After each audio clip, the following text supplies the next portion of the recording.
In chapter 13, at the end, Absalom, is that how I just did this? Absalom flees from David's kingdom. And so in chapter 14, we all remember Joab. He is the nephew of David and the commander of his army. He has a little, like a scheme, I guess, to try to get Absalom back into David's kingdom. And that is to send a woman. And he says, hey, pretend you're a widow.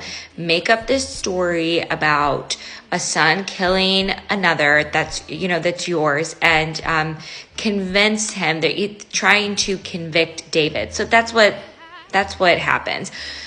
Joab has formulated a story designed to grab David's attention. David was charged with taking care of widows.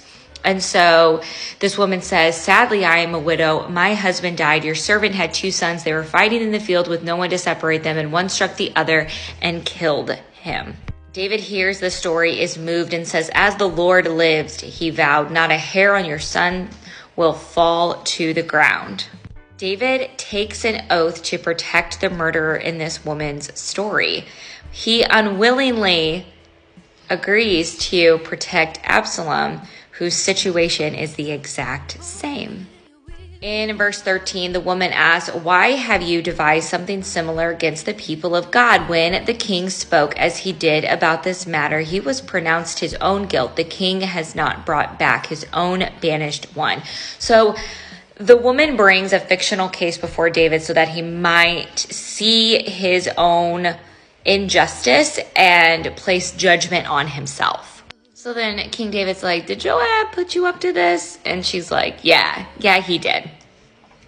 David's like, okay, Absalom can return to his house, but he cannot see my face. So David allowed Absalom back, but he will not give him an audience. Then there was this little excerpt about how handsome he was. And I think this is kind of foreshadowing that looks can be deceiving.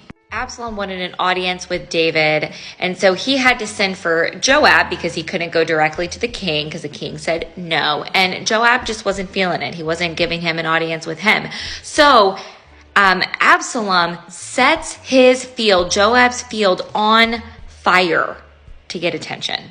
And Absalom got his way. Joab went to the king and told him. So David summoned Absalom, who came to the king and paid homage with his face to the ground before him. Do you think this will end well? Place your vote below.